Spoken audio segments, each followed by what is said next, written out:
What's up, everybody? It's Mike here with Trees Company, coming at you on a random day of the week because I just recently saw Mission Impossible 7, Dead Reckoning Part 1. I believe that's what it's called.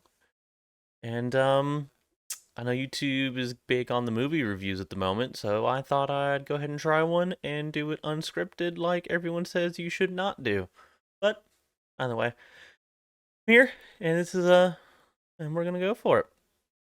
So, Mission Impossible 7 is a movie. I'm going to keep this as spoiler free as I can. I think because it just came out, I'm not going to try to spoil it for anybody.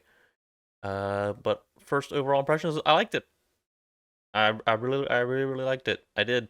Um, Tom Cruise, man, still one of the most reliable movie makers in Hollywood. Like, I know all his crazy stuff aside in his personal life, the dude makes good movies reliably. Like if they're not, a 10 out of 10, they're at least gonna be entertaining.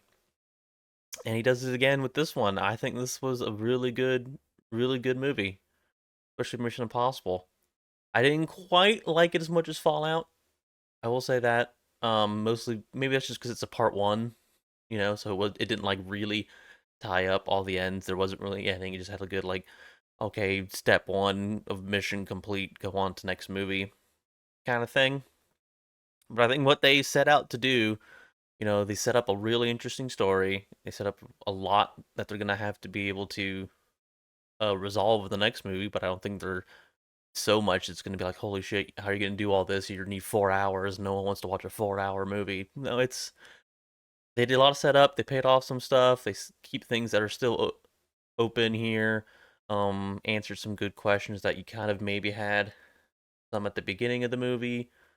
Just kind of like what the threat is. This whole movie has this weird, we're not sure what the threat is, but we do know what the threat is thing going on, and it kind of is like, but how do you not know what it? And but they end up paying it off pretty good and doing really well at it. Um, the was very good. Um, Tom Cruise, I mean, he plays Tom Cruise. Ethan Hunt, he's a veteran at part by now. He's obviously going to play it well. Um, Simon Pegg as Benji, always good. I mean, the guy's kind of weird in his personal life. He's bowed down to the woke Hollywood mob, so that makes it unfortunate when you hear all his outside stuff. But he's still good as Benji. He still has the comic relief. Luther was good. I can't remember her name. The whatever Peggy from Captain America, the lady with the great assets. She did very well too. Actually, she's not the usual Mission Impossible girl. You know, she's not the usual. Also a spy, just as competent as Ethan Hunt, but they all fall in love together. And stuff that he's been doing with like all of the Mission Impossibles, even though it's like he still clearly loves his wife, but he keeps falling in love with all the other female agents that try to kill him at one point and then end up joining him. You know, the same thread line for every Mission Impossible.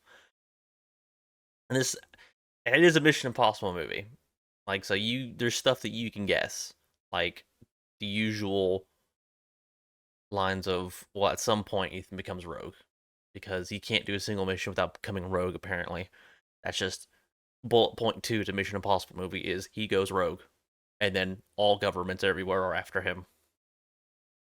Just part of the brand.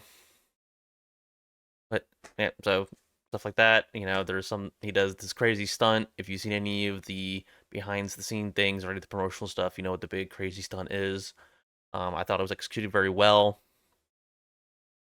Biggest thing I say is my biggest props for this movie is the fact that it was filmed like in the height of COVID or like the COVID filming restrictions, and you can't tell. I mean, there's a couple things that you can kind of guess, where it's like there's a one-off shot where no one else is in the shot. It's like just like Simon Pegg there doing a thing, and they cut to another shot where it's like just Luther there. You don't see people in the background, or they're like kind of like he's in the corner prepping gear, obviously 6 feet away. kind of stuff. But like when you're in it and you're watching it, you don't pick up on that. Like I kind of like I kind of was kind of on the drive home from a movie theater. That's what I was kind of thinking. I was like, oh, I didn't really realize it was a COVID movie. They did really well, and then you kind of start to think about it, and you're like, okay, maybe there were a couple shots that was kind of obvious that they were doing a weird social distancing thing, but they made it work with the movie and why it was there. And it's like you really, when you're in it and you're sitting there and you're enthralled in the movie, you don't tell that it, you know, everyone behind the camera is wearing masks and standing away from each other and shit like that. And actually did a very good job and just making you feel like you're in a normal movie filmed in any other point in history. Like, and they never brought it up. There was no need. The bad thing wasn't like, oh, a virus taking over and Ethan has to stop it from spreading kind of stuff. There was no real allegation ties to COVID or anything like that at all. It was really good. It, the, the mission, the objective, bad guy, stuff like that, was all really good. There was a story. There was a story to it. It was kind of more of what a modern issue might be. It wasn't the usual stuff. It wasn't bringing back guys from like past movies. There were the characters from recurring movies, as they like to do now. But yeah, it's good. Let's see, what else is there? Haley Atwell. Okay, yeah, that's the girl. That's like the new girl. She did good. She's not a usual. Like I said, she's not a usual kind of Mission Impossible girl. She's a little more like you know capable girl thrown into the mix kind of stuff. Make some questionable decisions, you know. But overall, she does really good, and the character's nice. Rebecca Ferguson's back, and she did a really good job too.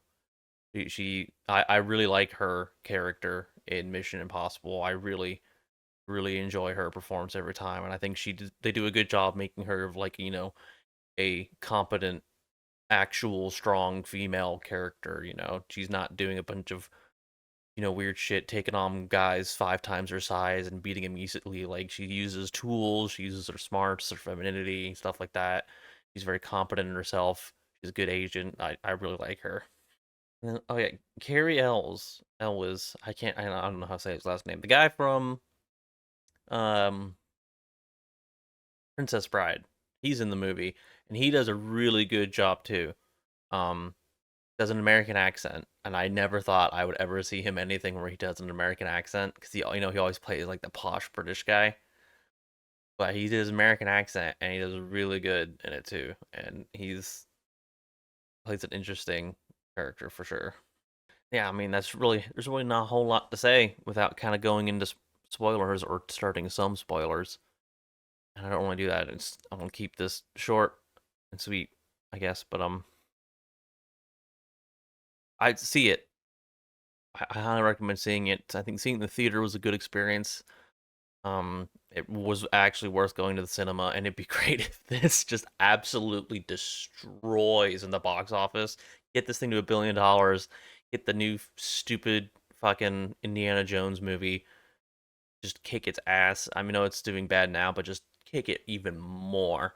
It's it's worth it. It is a good movie by all sense of the words. There's not really like any woke stuff. I mean, there's the usual Mission Impossible. You got your strong badass girls. You got the other badass, agent bad guy people, and Ethan trying to just kind of get tossed into this wild thing while he's trying to come up with plans and outsmart everything, and stuff's constantly changing, and he's constantly having to adapt.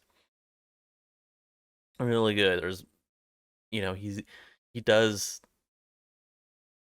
the same thing that Tom Cruise is and Ethan Hunt, all that stuff that these characters that are good, he's constantly making like these choices over, the mission and people we care about and trying to take everything on himself and do the impossible. Mission Impossible. Um he has a really got it good job in there. There's some comedic moments. Like always, it's not the most like lighthearted comedic stuff as some of the other ones. I mean, even though they really don't have a lot of comedic moments, but there is some good stuff here, especially with Haley Atwell. She kind of plays. She has a little more fun with the character, but while keeping the usual, kind of seriousness of the spy stuff. It does really good with that. Um, at the beginning of the movie, you see the director and Tom Cruise on screen thanking you for coming to the cinema, and I always really like that because I mean it's true. Like the cinema's dying and it needs people to save it, not just get government bailouts or anything like that. Like last time, like during COVID, but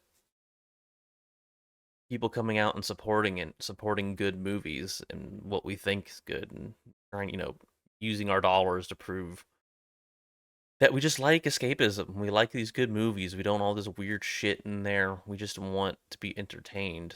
You know, in this movie, you can either turn your brain off and just go, "Ooh, spies in action," or you can sit there and you can try to think like about this threat and what it'd be like real life and how is he gonna do this? How is he gonna beat this thing? Because this is gonna be a tough one. Like I'm excited for 8 because I really want to know how they end up beating this thing, how they end up saving the world, saving the day. Because they do, there's basically, without trying to get into spoilers, there's basically a way that the bad guy makes it so they can't, so like Ethan Hunt and IMF and whatever, can't like use a lot of their gadgets, which, which is basically the thing that saves them and gets them out of stuff or is the center of the plan all the time. So like they're kind of having to start to adapt and change and do crazy shit and not use and rely on their gadgets and just kind of being like more old school kind of stuff. And I'm really excited to see kind of like how they have to do that and more about that and how they're going to combat this stuff in the next movie without all of these tools at their disposal, all the usual stuff that gets them out of it, all the big, clever twists of haha, I was wearing a mask the whole time kind of thing, that's like, that's the big reveal of like every Mission Impossible. But that being said, I think they have just enough mask moments in the movie. I think they do a really good job at it. I think there's some of them that people are like, oh, they didn't do the masks in some past movies. This one they did it a couple times, but it wasn't like I was wearing a mask, and then but I was also wearing a mask, and I was wearing a mask like that, like Mission Impossible 3 had. This one it did it really good, and it was really nice that like they came in a smart and clever way why they were using masks and things like that. Oh, but I mean, it's not woke, entertaining,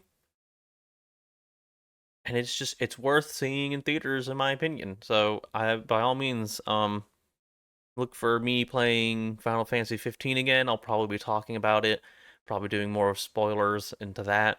But I mean, go check it out and let me know what you think in the comments below. And if you liked this, I mean, I know it wasn't a big, in-depth, insight, great discussion about movies and TVs like Critical Drinker or any of them do. It's my first one, it's unscripted, but it's a good movie. It's hard to pick it apart because it's good. I mean, you can pick it apart if you really try, but then you have to go into spoilers, and I don't want to spoil anything for it because it's a good movie and I want people to go see it. If it was bad, I'd spoil and say you're not missing much. Here's all the dirty laundry. But it's good. Go watch it. By all means, please do. Thank you for watching if you watched this long. Hit like and subscribe and go watch some of our other videos and let me know what you thought about this one in the comments below. Bye.